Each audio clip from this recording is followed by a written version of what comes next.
Hello, everybody. It is your girl, author First Lady K, aka Miss Thicker Than a Snicker. I am back. I do apologize that it took me a couple of days to get this next video together, but your girl has been oh so busy doing some stuff. To all of you that are now tuning into my YouTube channel, Miss Thicker Than a Snicker, I welcome you and I thank you, of course. I made the announcement last week via Facebook Live that I would no longer be doing Facebook Live videos and that the only way you would be able to see me is through YouTube. And I meant it.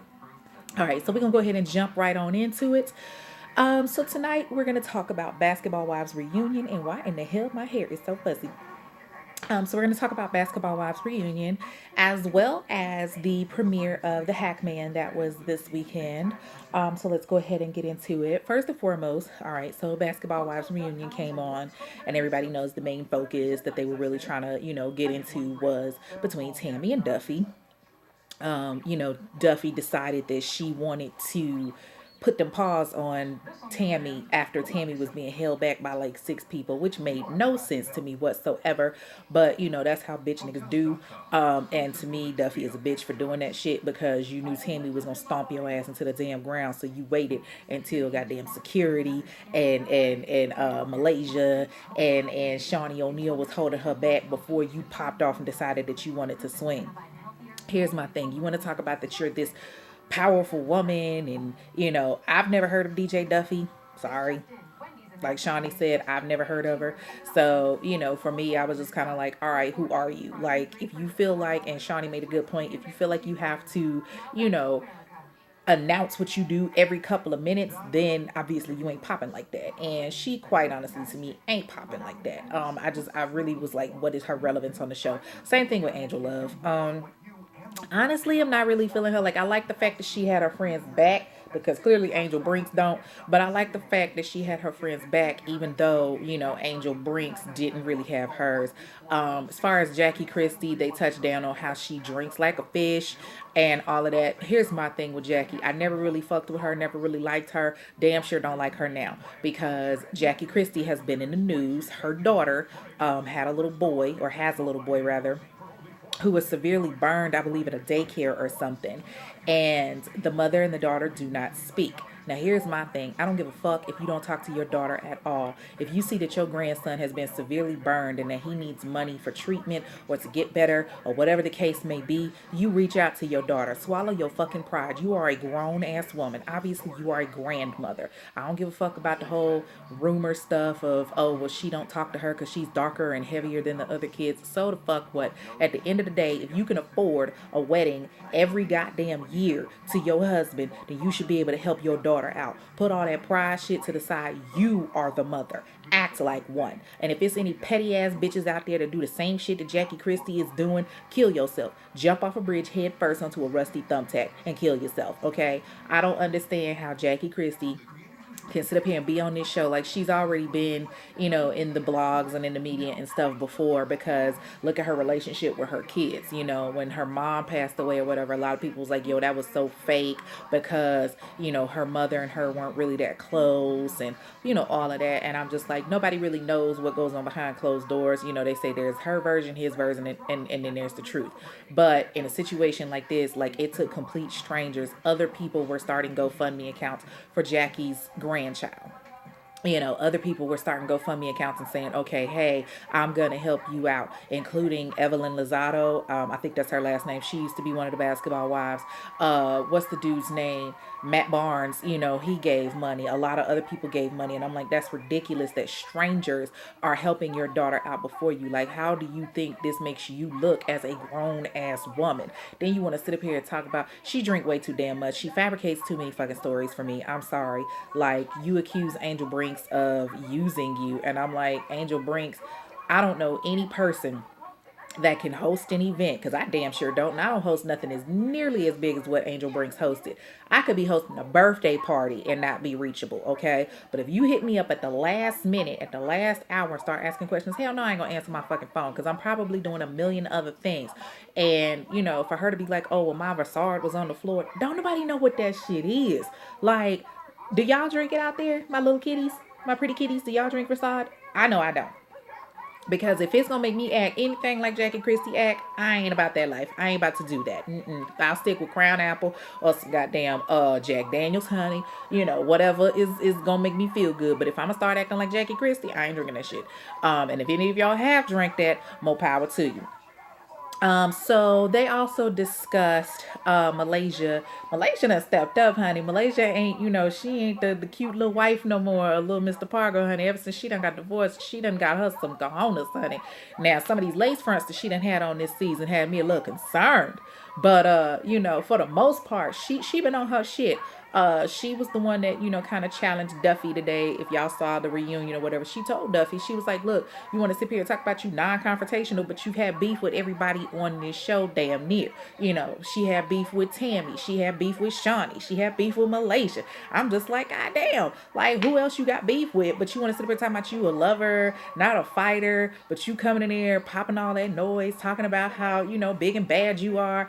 And poor little Brandy, she looks so stupid defending her. Like, Brandy, go somewhere and worry about your relationship, boo. You want to sit up here and fight and fuss. Guarantee you next season, them two bitches ain't going to get along. That is if Duffy is back on the next season. Because y'all know Shawnee going to end up fucking firing that girl. Okay? Let's keep it real.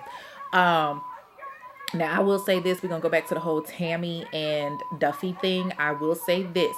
To any of you that are out there, if y'all do some bitch shit like Duffy did, don't let somebody hold you. Don't let somebody have 6 people on you and then say, oh, okay, I'm going to take a swing. That's some bitch shit. Because if you pop off and do some shit like that to me, hell yeah, I'm coming for that ass. Every corner that you turn, you better be worried about if my ass is there. I'm just saying. Jackie Christie. We're going to go back to her. Okay, I just feel like she's so extra and she just does shit just to, make herself seen or make herself heard or whatever. Like, don't call me and tell me that you want me to go with you to the doctor's appointment and then I go and you getting a fucking colonic. That's fucking nasty as hell, dog. Then she trying to do the cool sculpting and then she want to do all the, like, she's just doing the most for me. And I feel like she's so damn old. It's certain shit you just should not be doing or wearing for that matter. Jackie, invest in a waist snatcher, okay, baby? We all got them. It is okay. Snatch that waist and deal with it. Like, invest in a waist cincher, honey. It is your friend because you walking around here talking about some, and her hair just look like it stink. I'm sorry. It really looked like it stank, honey. It really, really do. Like, I just feel like she's too much for me. She really is. I will say Shawnee, I really thought she kind of would have, done more or whatever this season, but I mean, given the fact that she is the executive producer, as everybody keeps pointing out, it's all to the G that, she kind of course she gonna side with a girl, Tammy or whatever. But I wish that there was more story on her. Granted, yes, you are the executive producer, but at one point in time, you were still a basketball wife. I know shit is a little hectic and she can't really, discuss shit with Shaq, but shit, I mean, it's Shaq, like after everything you done been through, you done popped out all them waterhead kids of his. You should be able to talk about whatever the fuck you want to talk about, honey. But yeah, then you had Angel Brinks. Angel Brinks, she had me damn near tears, when she was telling her son, hey, you have a father. A lot of parents out there that are holding it down by themselves, and the other parent may not necessarily have committed suicide like his did. It's a lot of single mothers out there taking care of their babies, and the father's just a fucking deadbeat. So I know it was extra hard for her to, have to explain to a child, yeah, your daddy is gone, but you still have a father. Like that scene just fucked me up. But she was snatched, honey, as always. Angel Brinks was snatched, and I love her. I just think she need to grow a little bit of backbone because dealing with them bitches, honey, you need to be able to come out swinging, okay? Is it just me or is Malaysia getting a little thick? Like, I watched the reunion and Malaysia had this little gold, halter dress on or whatever. She looked a little thicker than usual, but that's just me. All in all, the reunion was kind of to me.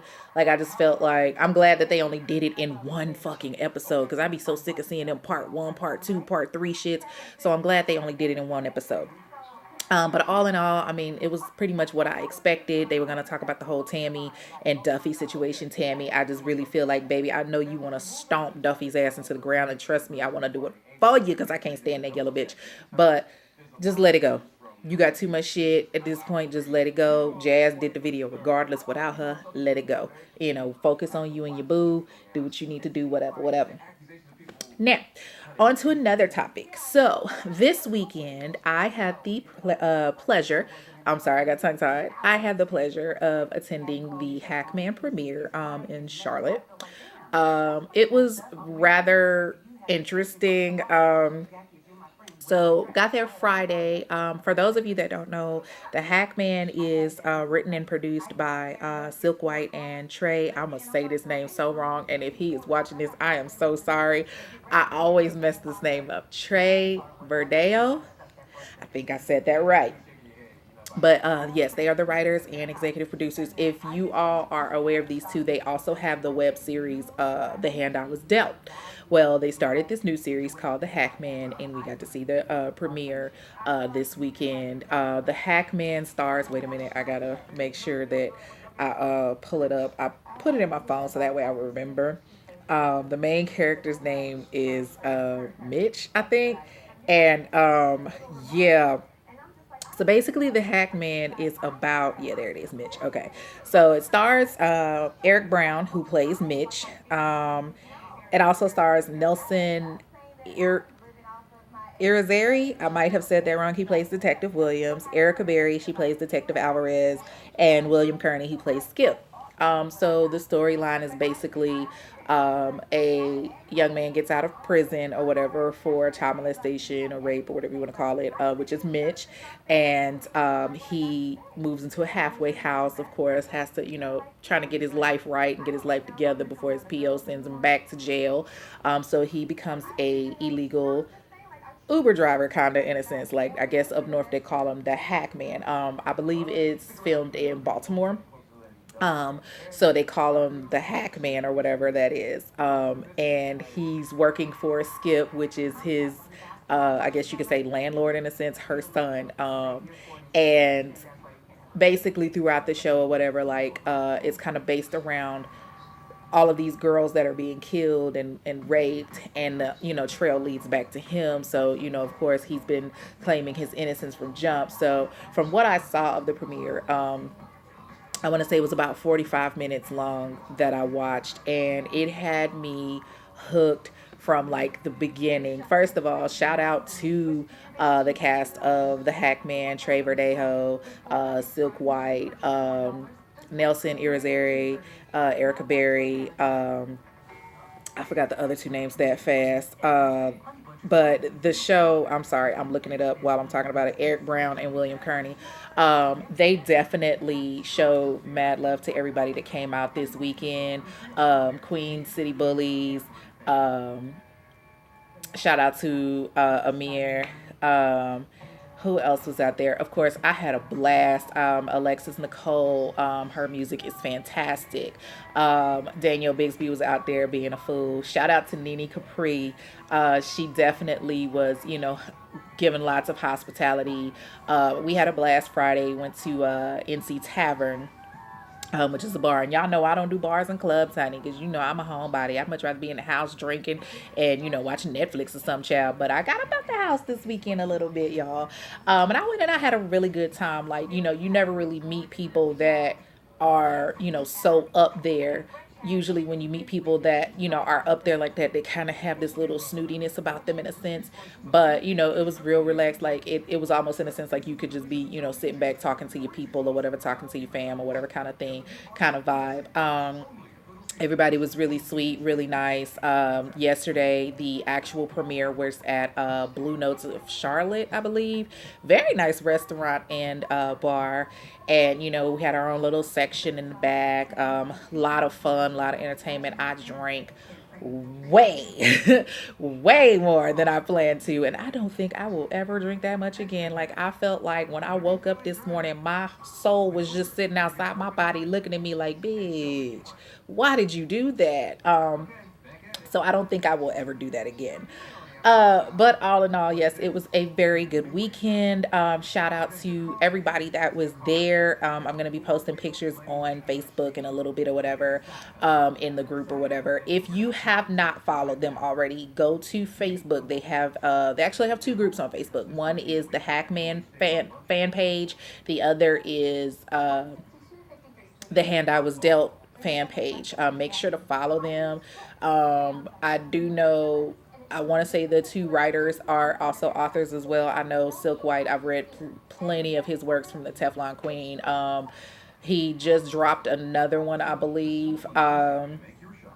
I'm sorry, the name isn't coming to me right now, but y'all make sure y'all, I mean, hell, y'all can Google. Y'all grown. Y'all know how to use Google or Amazon. But yeah, it was definitely a good, good weekend. The show is supposed to be airing on queencitybullies.com starting October 25th, which is this coming Tuesday. Each episode is going to be 99 cents. And then I believe it'll be on YouTube in December. I gotta go back and check the date, but make sure that y'all check that out because, honey, when I say that show had me like, what? Like, yes, baby. When I tell you, oh my God, shout out to William Kearney. Oh my God, his acting skills had me dying laughing. Also, Nelson Irizarry, and I'll apologize if I say the name wrong, but I've seen Nelson on The Hand I Was Dealt. He plays Macho on The Hand I Was Dealt. And I had it set in my mind that I was not going to like him because I was like, he's such an abusive asshole on The Hand I Was Dealt. But when I saw him in the hack man, I was like, okay, first of all, he was playing a detective. So I was like, that was a complete, turnaround. I was like, he goes from being an abusive dude to a law abiding citizen, not only a law abiding citizen, but a detective at that, So I was just like, wow, like he is a wonderful actor, very sweet, very laid back when you meet him in person, had a blast. But when I say, the guy that plays Skip, William Kearney, had me dying laughing. Like, I watched the premiere. I put a little bit of it on Facebook yesterday. So for those of you that saw it, make sure that you follow those two fan pages so that you know what's going on. Like, I guarantee you, you're not gonna regret it. Okay. But yeah, I'm gonna go ahead and wrap this up, y'all, because I need to go ahead and get everything started for the week. My munchkin's birthday is tomorrow, so I have to be on mommy mode. Plus, I'm about to bang out these keys for the rest of the night. But this is my social commentary. As always, y'all know I'm gonna bring y'all all the tea. Not a lot of tea today because it was kind of chill this weekend. Oh, but it is coming. I will be doing a social commentary tomorrow for Love and Hip Hop, as well as Black Ink Crew. That, honey, I will be giving tea from Lipton to Arizona. Y'all know how I do. So I'm gonna go ahead and call it a night. As always, I wish y'all love, peace, and kitty kisses. Mwah. Bye.